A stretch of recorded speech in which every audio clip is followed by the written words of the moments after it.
आपण आता ज्या ठिकाणी तपनचं प्रेत सापडलं त्या ठिकाणी जातोय, म्हणजे त्या कंपनीच्या आउट हाऊसच्या दिशेने, पाणिनीनं सौम्याला सांगितलं. पण कनक तर म्हणाला की तिथे अजून पोलीस आहेत. सौम्या म्हणाली, मला माहिती आहे की तिथे अजून पोलीस आहेत, पण आता अंधार पडायला लागला आहे आणि माझ्या मते पोलीस असतील तर ते आउट हाऊसच्या आत असतील. आपण जाणार आहोत ते बाहेरच्या रस्त्याला, म्हणजे टेकडीच्या उताराला, पाणिनी म्हणाला. थोड्याच वेळात ते दोघं त्या आउट हाऊसच्या जवळ आले. डाव्या बाजूला दुरून तिथं दिवं लागलेले दिसत होते. पाणिनीनं आपली गाडी टेकडीच्या उतारावर थांबवली. तुला आता मी ज्या सूचना देणार आहे ना, त्या तू कुठलेही प्रश्न न विचारता अंमलात आण, पाणिनी सौम्याला म्हणाला. मला काही खुलासा करायची वेळच तू आणून दिली नाहीस तर माझ्या मनात काय चाललंय हे तुला कळणार नाही, आणि माझी इच्छा तीच आहे की तुला ते कळू नये, पाणिनी पुढं म्हणाला. सौम्या हसली. काहीतरी काळबेरं करायचं असेल तुम्हाला. तो काही बोलला नाही. तो तिला रस्त्याच्या पलीकडे एका ढिगाऱ्याकडे घेऊन गेला. त्याच्यावर पावसाच्या पाण्यामुळे ओलावा आला होता. त्याच्यावर बुटाचे ठसे उमटायची शक्यता होती. सौम्या, मी तुला आता उचलणार आहे. तुझे पाय मुडप. मी तुला उचललं म्हणजे तुझे पाय दुमड, आणि मी तुला पाठीला ढकलून काटेरी तारेच्या कुंपणाच्या पलीकडे टाकणार आहे. तुझा ड्रेस तू स्वतःभोवती नीट गुंडाळून घे, म्हणजे तारेत नाही अडकायचा. नंतर तू ढिगाऱ्यावरून घसरत खाली ये. तिथे मी तुला बरोबर धरून थांबवतो. जेव्हा तू खाली येशील तेव्हा तुझ्या बुटाचे ठसे त्या मातीवर उमटतील याची मात्र दक्षता घे. पाणिनीनं सविस्तर सूचना दिल्या. त्यानंतर पाणिनीनं सौम्याला उचलून काटेरी तारेच्या कुंपणाच्या पलीकडे टाकलं. टाकताना आपला ड्रेस काट्यात अडकणार नाही याची काळजी घेण्यासाठी तिनं तो गुडघ्याभोवती घट्ट गुंडाळून घेतला. तिथून ती घसरत पुन्हा खाली आली. काय, कसं काय जमलं मला, तिनं विचारलं. एकदम मस्त जमलंय, पाणिनी म्हणाला. मला हेच बघायचं होतं की विशिष्ट परिस्थितीत एखाद्या मुलीने अशीच उडी मारली असेल आणि घसरली असेल तर तिनं मातीवर आपल्या बुटाचे ठसे सोडलेच असतील ना, आणि तिच्या ड्रेसचा एखादा तुकडा नक्कीच कुंपणात अडकला असेल. तुला काय वाटतं याबद्दल सौम्या? ड्रेस अडकला नसेल तर ती नशिबानंच म्हणायला हवी, सौम्यानं कबुली दिली. पाणिनीनं आपल्याबरोबर आणलेल्या कापडाचा तुकडा बाहेर काढला आणि कुंपणाच्या तारेला असा अडकवला की अगदी सहज, स्वाभाविक आणि नैसर्गिक वाटेल. आता नेमकं काय घडलं असावं ते बरोबर कळेल. आपण आता तुझ्या बुटांच्या ठशाचे आणि त्या कापडाच्या तुकड्याचे फोटो घेऊ, पाणिनी म्हणाला. सर, तुमच्याही बुटांचे ठसे उमटलेत, सौम्या म्हणाली. माहिती आहे मला ते, पण ते पोलीस विचारात घेणार नाहीत, कारण पोलिसांची मानसिकता काय मला माहिती आहे. ते प्रथम तारेत अडकलेला कपड्याचा तुकडा बघतील. त्याचा ताबा घेण्यासाठी ते गाडीतून घाईघाईत उतरतील. नंतर ते कुठे पावलांच्या खुणा दिसत आहेत का ते बघायला सुरुवात करतील. तेव्हा त्यांना त्या उंचवट्यावरून खाली उतरलेले तुझ्या बुटांचे ठसे दिसतील. तेव्हा त्यांचा गोंधळ उडेल की तारेवर अडकलेला कापडाचा तुकडा अडकलेली व्यक्ती त्या तारेजवळ आली कुठून आणि गेली कुठे. तोपर्यंत त्या ढिगाऱ्याच्या खालच्या उतरंडीवर असंख्य जणांच्या बुटाचे ठसे उमटलेले असतील, तुझे, माझे, आकृतीचे आणि स्वतः पोलिसांचे पण, पाणिनी म्हणाला. सर, तुम्हाला जी चाचपणी करायची होती ती झाली ना करून? मग पोलीस इथं येऊन आपल्याला रंगे हात पकडण्यापूर्वी आपण इथून निघून जाऊया, तेच बरं नाही का, सौम्या म्हणाली. पाणिनीला हसायला आलं. तुला भूक लागलेलीच दिसते आधीपासून, तेव्हा पोलिसांचा हा बहाणा सांगून मला त्यांच्याबद्दल आदर दाखवू नकोस, पाणिनी हसून म्हणाला. दोघेही गाडीत बसून निघाले. वाटेत पाणिनीनं त्याच्या फोटोग्राफरकडे फोटोची निगेटिव्ह दिली आणि मोठ्या आकारात त्याच्या प्रिंट तयार ठेवायला सांगितल्या. नंतर हॉटेलमध्ये जाऊन त्यांनी जेवण घेतलं. मग ओजसला फोन लावला. काय विशेष ओजस, पाणिनीनं विचारलं. पोलीस तपास चाललाय अजून. 5:45 वाजता तपनबरोबर एक तरुणी त्याच्या गाडीतून बाहेर पडली हे त्यांना कळलंय. त्या धाग्यावरून ते पुढे जात आहेत. ओजस म्हणाला. हां, मला त्याबद्दलच तुझ्याशी बोलायचं होतं अरे, पाणिनी म्हणाला. तू कुठे आहेस आत्ता आणि काय करतोयस? कनक ओजसने विचारलं. मी आत्ता सौम्याला घरी सोडतोय. आम्ही जेवायला बाहेर गेलो होतो. तुला मी आल्यावर काही फोटो दाखवणार आहे. तू कायमच काहीतरी अर्धवट आणि रहस्यमय बोलतोस.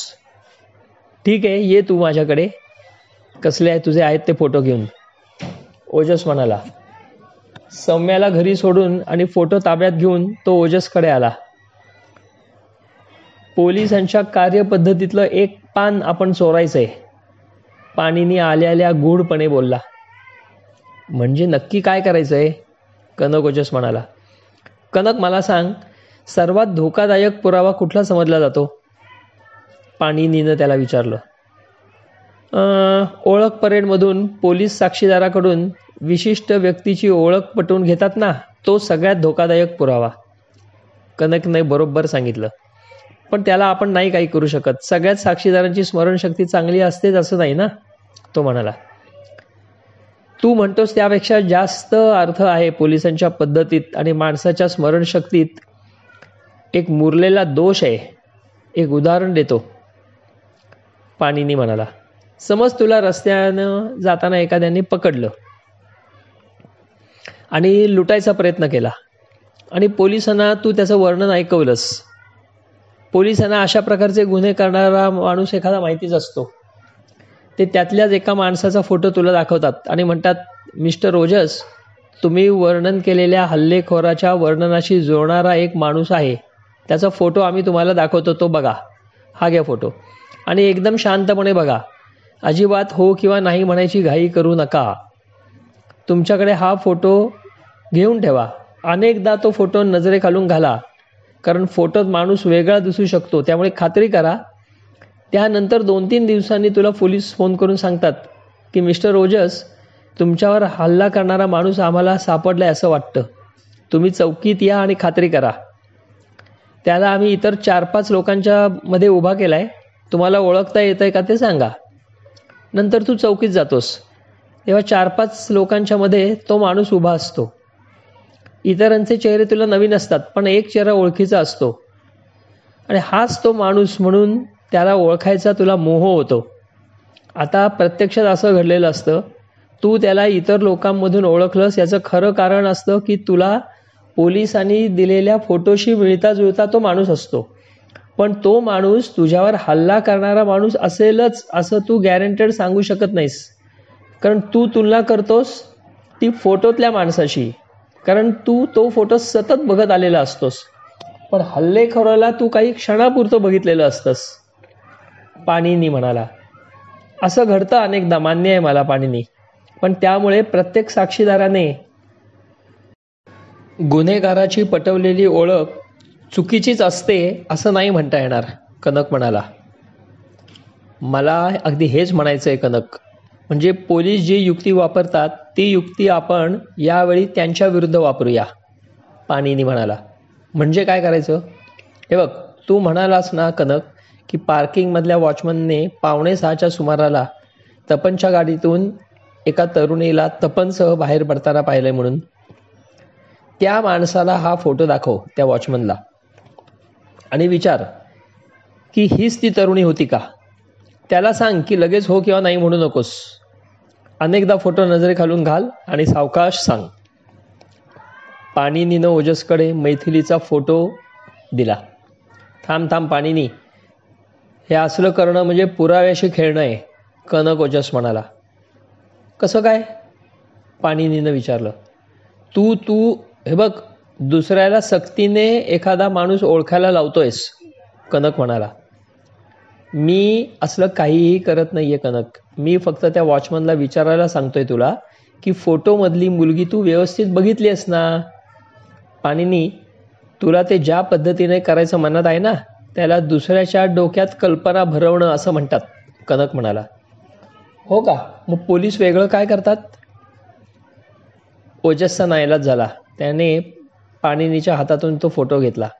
मी प्रयत्न करतो, पण तो वॉचमन लगेच भेटणं अवघड दिसतंय. पोलिसांनी त्याला ताब्यात घेतलं असणार आहे म्हणा. मी जर घाईघाईत त्याच्याकडे गेलो तर पोलिसांना संशय येईल, कनक म्हणाला. अरे बाबा, फार घाई करूच नकोस, पण अति थंडपणाने पण वागू नको. पहिली संधी भेटताच भेट त्याला, पाणिनी म्हणाला. ठीक आहे, बघतो मी कसं करायचं ते. पण मी त्यासाठी पोलीस असताना त्या कंपनीच्या कारखान्यात जाणार नाही. तुला हवं ते मिळेल, पण मला माझ्या पद्धतीने काम करू दे, कनक ओजसनं सांगितलं. ओके, ठीक आहे, इट्स युअर कॉल. आपण आजपुरतं थांबू, पण उद्या सकाळी मात्र काम चालू कर, पाणिनीनं त्याला सांगितलं.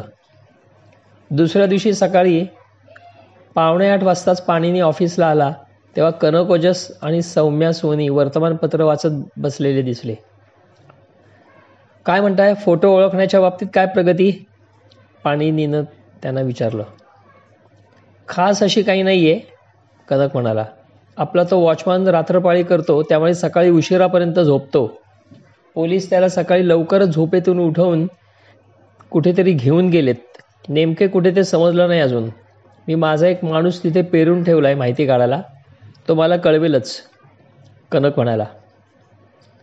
तो जो माणूस आहे माझा, तो फोटो पण दाखवेल आणि प्रश्नही विचारेल.